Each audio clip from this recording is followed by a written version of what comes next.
Hi, everyone, and welcome to another podcast with the Mayor Sue Kempf. Nice to see you again, Mayor. Good to see you, Clara. And here we go with three questions for you once again. So to start with, summer is here and our lifeguards have been very busy. We have seen already a lot of beachgoers coming out, sun's out. So tell me a little bit about opening weekend and what that was like for them and some of the stats maybe from that. Sure. So it was very busy Saturday and Sunday. We had 280 rescues across all of our beaches. By the way, we have 100 lifeguards out there, and they were busy.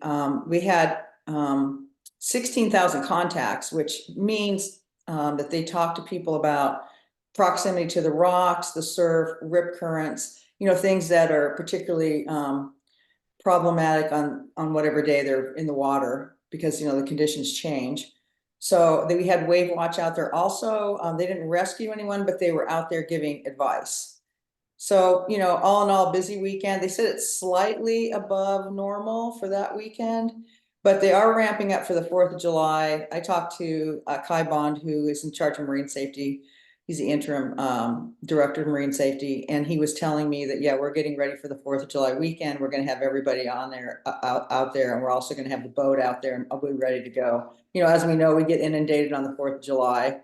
So, if it's really hot in particular, we'll get a lot of people here, and we always do throughout the summer, but they're ready. Wow, that's pretty incredible what they're able to do.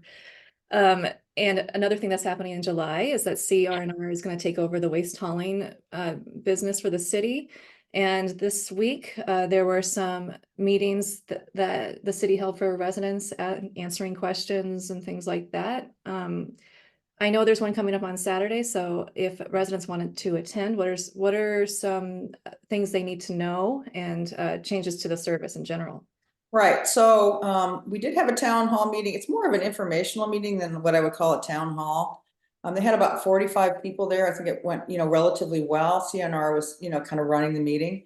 And one thing I do want to clarify, because we have gotten some emails at the council level about the billing. And when we had waste management, the billing was embedded in the property tax bill. And this year it will be quarterly billing. So residents will get a bill every quarter. They get the first one in August 1st for the quarter. But the property tax period is from July 1st to June 30th. And so because our new program with CR&R is commencing coincident with July 1st property tax, we won't have any duplicate billing. In other words, there won't be a bill on your property tax, and also you get another bill, in the mail. So it's off the property tax rolls, and we'll be getting separate billing. Now, in terms of the services, it's a little bit cheaper than waste management.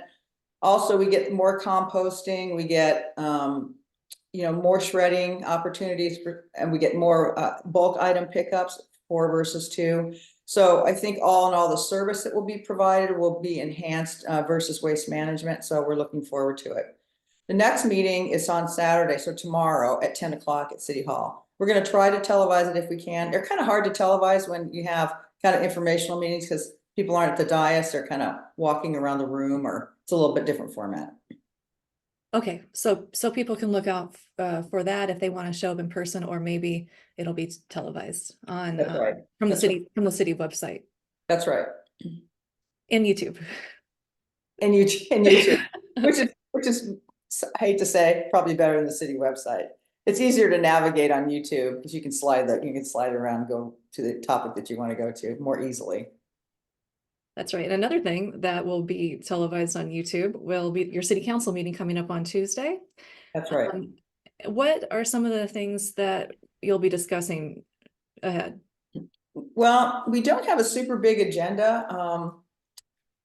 We have the budget adoption, which we've talked about a number of times. So this is just the formal budget adoption. We've had, I think this will be our 3rd meeting on the budget. Usually on budget adoption meetings, we pretty much pass those through because those items have already been discussed and decided. It's just the final meeting. We're also going to talk about our climate action and adaptation plan, which is a study that we're doing. And so it's just kind of in progress. There's no recommendation or determination at this point. It's just a kind of an update. But you know, it's no surprise here when we studied greenhouse gas emissions for Laguna Beach, like 54% came from vehicles, 36 from buildings. I mean, this is not rocket science. We all know that. That's true in every single city. So we're going to be working to address those things through, you know, electrification of our fleet and solar and that kind of thing. So we'll be more to come on that. We've tried to fund that in our budget. And then one thing I'm really looking forward to is Councilmember Orgel and I are introducing a commercial maintenance ordinance. And this is to encourage property owners, particularly in the downtown, but also throughout the city, to maintain their properties in good condition, that they're safe and they're clean and attractive to the community. You know, some of our buildings are over 50 years old. Many are being maintained just fine, but there also is about 25 to 30 properties in the downtown that we need to address that just are not looking well. They're not well maintained.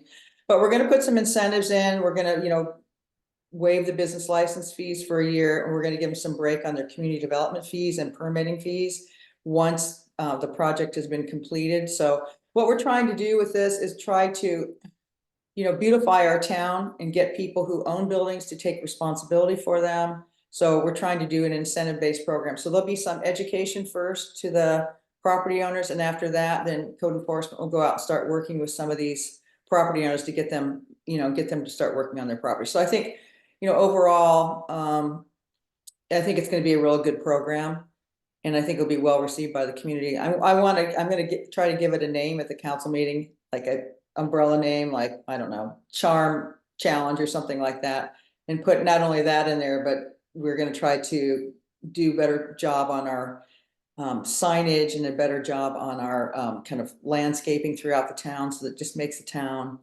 look better. So I'm looking forward to that program, and I think, you know, over time it'll provide a lot of benefit to the community, because if you really walk around, you know, our town's looking a little in need of attention. Let's just put it that way. Oh, that sounds like a good issue that's going to come up for sure. Yeah. And that really covers it for this week. And I appreciate your time once again, Mayor. We'll be back in 2 weeks for another segment. Yeah, I'm looking forward to it. Have a good weekend, Clara. You too. Thank you, Mayor. Thank you.